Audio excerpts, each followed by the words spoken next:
Assalamualaikum semua, welcome back to my YouTube channel, Kisara Channel. Jadi hari ini saya akan buat satu video review seperti yang korang request dekat komen. Banyak sangat orang request untuk saya buat review buku Kenny Jam J50, iaitu Berani Saut Cabaran. Sebelum tu saya nak bagi tahu untuk korang semua subscribe dan juga like video saya, okay? Terima kasih. Okay, mari kita start.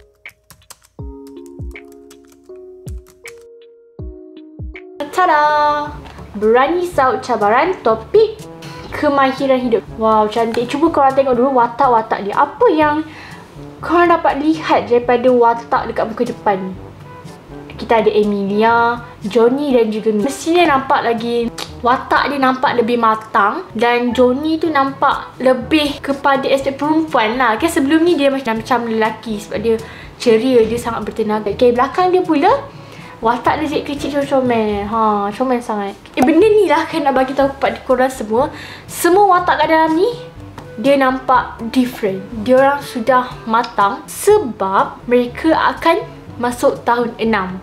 Bila tahun 6 maksudnya dia orang kena jadi lebih matang, lebih nampak dewasa sebab dia akan jadi senior kepada murid-murid yang lain. Emilia merupakan watak utama, sangat utama dalam buku J50 ini. First kali kan nak tunjuk dulu macam mana rupa dia orang tu bila masuk tahun 6. First kali kita ada watak cikgu baharu, iaitu ini dia. Korang tahu tak ini siapa?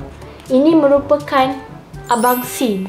Abang Sin ni dulu merupakan kawan baik kepada Abang Julian dan juga Abang Akio kan. Jadi sekarang ni dia jadi cikgu. Dulu Abang Sin ni merupakan seorang pelakon watak Ranger tu kan, Monster Ranger kan, yang Johnny suka tu kan, tak pasti sangat. Tapi ada perkataan Ranger. Dia merupakan pelakon watak tu. Tapi sekarang dia jadi guru. Okay, yang tu first kali nak bagi tahu. Ini watak pertama yang kalian nampak dia matang, iaitu watak Adam. Sebelum ni kalau korang tengok watak Adam ni, dia merupakan seorang dalam dunia yang lain, iaitu dunia dimensi gelap. Dan dia merupakan seorang yang sangat-sangat suka dekat Mia.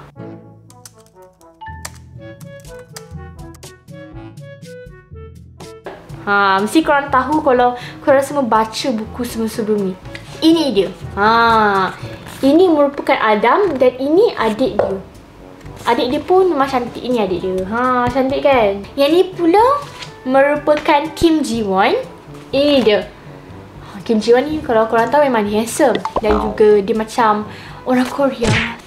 Ini Adam dan juga ini ialah Kim Ji-won. Yang ni bahagian kan nak bagi tahu korang semua. Page yang ke-37 diorang tunjuk watak Mia, Johnny dan juga Emilia. Mari kita tunjuk Johnny, Emilia dan juga Mia.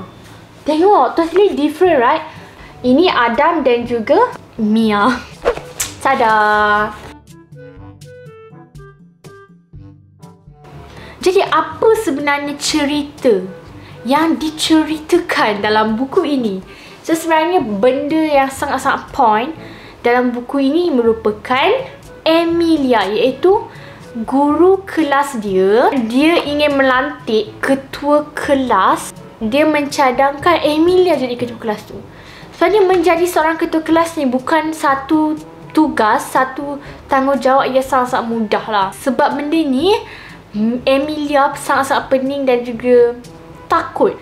Ini masa ni dia sangat terkejut bila Cikgu Suzy panggil nama Emilia untuk menjadi ketua kelas. Dia takut kalau dia jadi ketua kelas, pembelajaran dia akan jadi merosot. Okay, masa ni Emilia bagi tahu cikgu dia yang dia tolak, maksudnya pelawaan cikgu untuk dia jadi ketua kelas. Time ni, cuba tengok, baca dulu korang. Emilia bertanya kepada kawan-kawan dia, adakah dia patut terima pelawaan cikgu tu untuk menjadi seorang ketua kelas? Johnny pula kata, mestilah awak murid yang terbaik dalam kelas kita. Selain awak, siapa lagi yang layak untuk jadi ketua kelas? Okay, dan ni dia cakap, oleh kerana saya terlalu degil dan juga serius, secara tak sengaja saya memberi tekanan kepada semua orang. Saya juga jadikan suasana dalam kelas tegang. Kelas hampir berpecah belah. Kalau orang macam saya jadi ketua kelas, nanti saya akan paksa semua orang setuju dengan saya. Mesti mereka akan bencikan saya. Walaupun mula-mula Emilia ni tolak untuk jadi ketua kelas, akhir-akhir dia terima. Johnny ni memang tak pandai untuk masak. Bila dia kata dia nak masak, semua orang mesti akan lari ataupun elak daripada makan makanan yang dimasak oleh Johnny. Tetapi sekarang dia sangat pandai masak. Semua orang pun terkejut macam mana dia boleh pandai. Cuba korang tengok ni, dia masak. Nampak makanan tu sedap. Memang Emilia dan juga Mia memang kata makanan tu sangat sedap. Korang belilah buku ni. Bacalah buku ni, okey?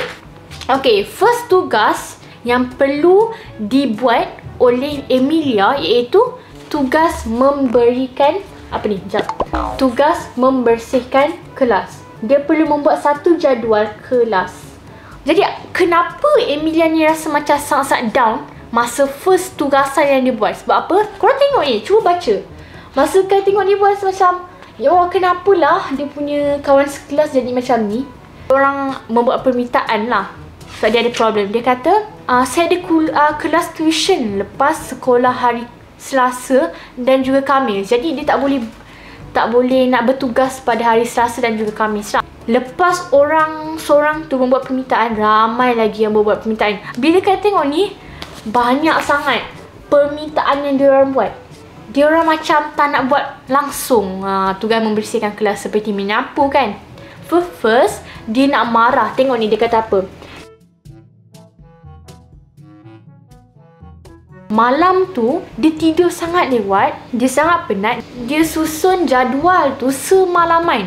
Dan korang tengok apa yang terjadi.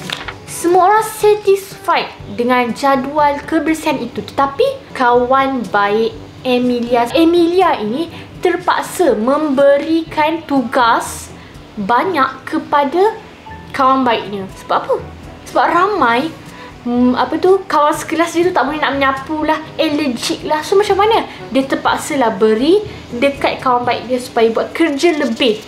Okey, yang ni masalah yang kedua yang terjadi pada Emilia, iaitu ada dua orang murid ini. Dia kata, Emilia, tolonglah selamatkan kami. Saya baru sedar saya tertinggal buku latihan matematik di rumah. Tolonglah, dia kata tolong bagi tahu cikgu. Tetapi Emilia ni kan baru saja jadi ketua kelas. Jadi dia nak macam semua orang satisfied dengan apa yang dia buat. Dia terpaksa dia buat juga. Dia datang ke dekat cikgu, dia bagi tahu jangan marah murid tu.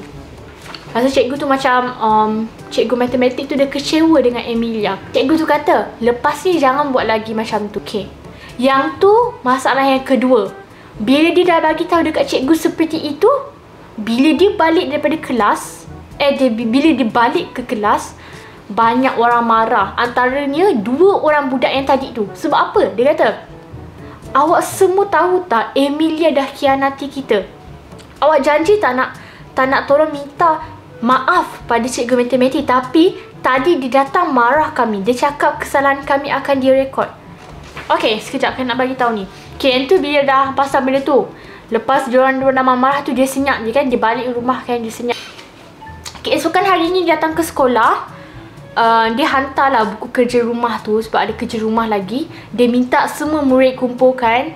Semua orang kata okey dah siap. Lepas tu dia hantar kepada cikgu matematik tu juga. Lepas tu cikgu matematik kata ada dua buku yang tak dihantar lagi. So dia pun pergi tanya dua orang murid yang semalam lupa bawa buku tu. Dia tanya, ya kami dah hantar lah. Betul, dah lah. Tapi saya dah kutip semua buku latihan kecuali awak berdua punya. Lepas tu budak lelaki dua tu kata, takkanlah awak dah hilangkan buku saya ke? Saya dah hantar dah, penat-penat dah saya buat. Dia kata macam tu.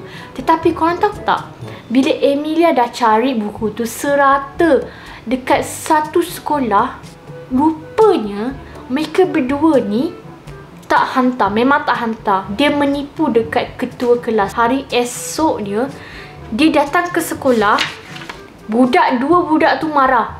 Sebab apa? Cikgu matematik tu marah dekat budak dua orang ni. Dia marah sekali lagi sebab apa? Dia tak hantar lagi kerja sekolah. Selepas itu, macam mana Emilia nak buktikan bahawa dua orang ni sebenarnya memang tak buat kerja sekolah ini? Jadi apa yang dibuat oleh Emilia merupakan Dia tulis dekat whiteboard soalan kerja rumah matematik. Bila dia tulis dekat whiteboard, budak tu selesaikan lah. Kemudian bila dia selesaikan, Emilia pun kata, ya, ini betul. Budak tu macam happy. Kan saya dah kata dah, saya buat. Dia kata macam tu. Tapi soalan yang ditulis dekat whiteboard tu merupakan soalan lain, bukan soalan homework hari tu. Bila kau tengok ni macam, wow, bijak lah Emilia ni kan. Dia kata macam ni, maaf saya tipu. Ini bukan soalan matematik semalam. Saya reka sendiri untuk buat awak mengaku. Boleh faham tak? Saya harap korang semua faham lah. So, saya harap ada lagi buku macam ini. Saya akan tunggu lagi untuk G51.